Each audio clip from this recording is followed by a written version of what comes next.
Do you want to level up your backpacking game? As a backpacker with 20 years on trail, I've learned that some gear is worth its weight in gold. And today, I'm showing you the pieces that truly have earned their place in my kit and why you might want to consider carrying them too. So picture this, it's 1 a.m. and you're suddenly woken up by a rustling sound outside of your tent. It's pitch black and you can't see a thing through your tent wall. You scramble to find your headlamp, your heart is racing, rushing all around your tent floor until you finally find it. You flick it on, you unzip the fly, and your stomach just suddenly drops. There's a bear, nose in the air, sniffing at the scent of your freeze-dried dinner from earlier. Now what? Now this might sound a little dramatic, but let's face it, animal encounters are one of the biggest fears backpackers have on trail. It's something we all want to avoid.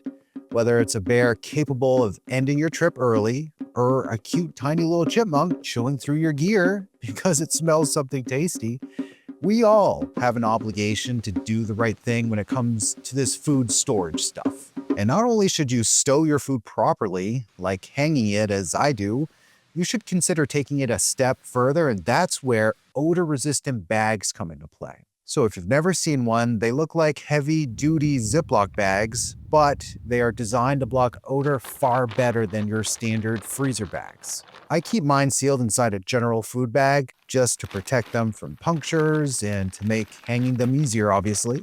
This double-layer system also helps reduce my scent even more. And when I add a Ziploc for my opened wrappers, which are your biggest scent culprits, you're creating a triple layer of protection. And this is what I like to call reducing your scent footprint. Doing this gives you the reassurance of knowing that you're taking precautions for yourself, for your gear, and for the wildlife that could be harmed or even euthanized because of human habituation. That's why I'll gladly sacrifice the few extra ounces to carry these literally on every single trip. They're not foolproof. Nothing is, but to my knowledge, I've never had a single food-related animal encounter in the 20 years of my backpacking career. Not one chew mark on my pack or on my food bag. So this next item, I'll be the first to admit, I always thought windbreakers were stupid and kind of redundant. I mean, you're already carrying a rain jacket that blocks the wind, right? So what is the actual point? Well, after almost 2 decades of thinking that way, I finally picked one up last year, and man, it's quickly becoming one of my favorite layers. And it outperforms my rain jacket in a few key areas. First up is breathability, and as someone who sweats a ton, this is huge. It's light years better than my rain jacket. There's nothing worse than overheating and constantly adding or taking off your rain jacket just to stay comfortable. It's annoying, it wastes time, and worst of all, if you get lazy and you leave it on, you just end up soaked from the inside out. We've all been there. It's not fun, it's not comfortable, and honestly, it's not safe in colder conditions. And let's say you are wearing your windbreaker and it does get wet from sweat or a bit of rain, it dries out incredibly fast as compared to your rain shell. Second is warmth. For being such a light layer, it provides a surprising amount of insulation. Without a doubt, it probably has the highest warmth to weight ratio of any layer that I own. It's perfect for taking the chill off when you're just in a base layer, and it pairs perfectly with your insulation layers to maximize their warmth potential, so to say. And third is packability and weight. This thing stuffs into almost any pocket that I have on my pack, and I barely even notice the weight penalty. And while I'll be the first to admit that shaving every ounce counts, it's really hard to justify leaving the windbreaker behind. The versatility, the comfort, the performance, the warmth, the breathability, it's such an easy choice. And pro tip, add a lightweight mid-layer like Alpha Direct and you'll match the warmth of a heavier jacket at a lower total weight, while also gaining the flexibility of 2 layers instead of 1. It's a no-brainer for me, and I honestly regret not hopping on this whole windbreaker train sooner. Give it a try if you haven't. I really don't think you'll regret it. Okay, you've been here before. You're cruising down the trail with dry, comfortable feet. You hit a patch of water, deep mud, no big deal. Just hop across a couple rocks and you'll stay dry. Then bam, you slip, Your foot plunges straight in, and now you're hiking with a soaked foot. I wasn't paying attention and I stepped into some water and I'm like, God dang it. Wet feet are the hiker's nemesis. No one likes them. We tolerate it, sure, but you don't have to. And you don't need to drop hundreds of dollars on waterproof shoes or boots either.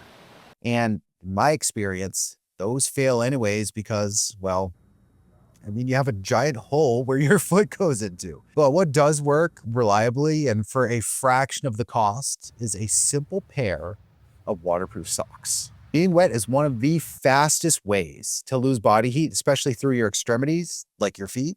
So when your shoes are soaked and your feet are soaked and the temperatures drop, your feet, they bleed warmth very, very quickly. Waterproof socks stop that evaporative cooling.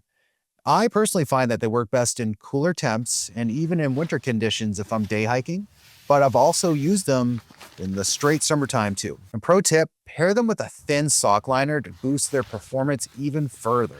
The sock liner pulls any moisture away from your skin, keeping your feet drier and more comfortable even if you do sweat. I often pair my waterproof socks with my non-waterproof trail runners. That gives me the light, breathable footwear I want while still keeping my feet nice and dry.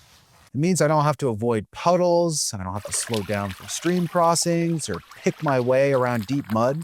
I can just move down the trail. And as a bonus, they protect you well above your footwear since they run taller than most waterproof shoes or boots. So talk about like a straight win-win, especially for how inexpensive they are. And if you're curious, I've linked these socks and everything else I've mentioned in the description below.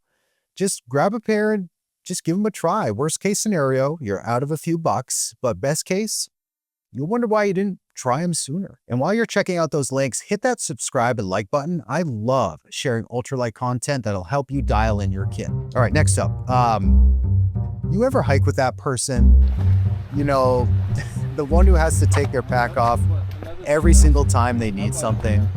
I'm talking full stop, pack off, and then suddenly the dreaded sit. And then all of a sudden you're taking a full break when all they needed was their beanie. A 5-second task becomes a 10-minute efficiency suck. Meanwhile, I'm adjusting layers without breaking my rhythm. I'm grabbing snacks mid-stride, and I'm baking an extra 20 to 30 minutes or more by the time we hit camp without hiking any faster. That's the difference that pockets make. Just think about how often you're reaching for something throughout the day, whether it's a bar, electrolytes, chapstick, gloves, bug spray, sunscreen, a bug net, your phone, a beanie. The list goes on and on. Without pockets, every one of those instances turns into a full stop, pack off, dig around, pack back on. Over a full day of hiking, that kills your rhythm and it wastes a surprising amount of time. Pockets, they fix that. They let you eat while moving. You can grab your phone without stopping. You can stash your layers the moment you warm up, like your gloves and your beanie. And you can organize your essentials all within arm's reach. It sounds small, but the efficiency boost is huge. And here's my setup. I keep my hourly snacks in one hip belt pocket, things that I can grab and eat without slowing down.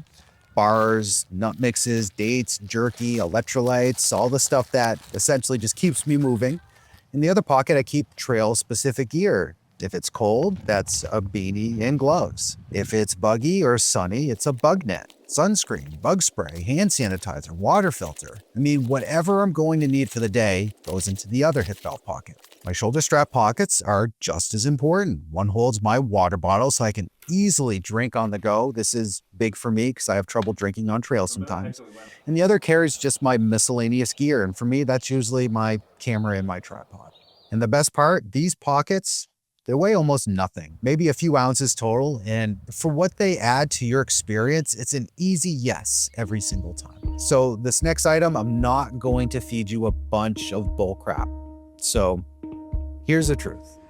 Modern down quilts and sleeping bags are where it's at. Hydrophobic down absolutely beats synthetic insulation in almost every meaningful category. Most of the old advantages of synthetic have pretty much gone the way of the dodo bird. So why even include it in this video? Well, there are a couple legitimate benefits to carrying a synthetic quilt. A synthetic quilt can be a smart option if you're on a budget. Quality down quilts aren't cheap, but honestly, they're totally worth it in my opinion. But if you only backpack a handful of times each year, a synthetic quilt might be the perfect balance of cost and performance. It's what I used to hike the 100-mile wilderness this past summer, and at just 12 ounces, this particular quilt was more than suitable for my 8-pound ultralight journey. And if you've never used a quilt before and you're not sure you'll even like it, heck man, just start with synthetic. Save some money before you commit to something that you might not want long term. Worst case scenario is you'll end up with a solid backup if you ever do convert to down later. Because there is one more benefit to owning a synthetic quilt that I want to discuss here. Yes, modern down quilts and bags are hydrophobic, but here's what they don't tell you. They still pick up moisture vapor in the form of condensation and humidity, especially over multiple nights. And once that vapor starts accumulating inside of your down, you lose loft, which means you lose warmth.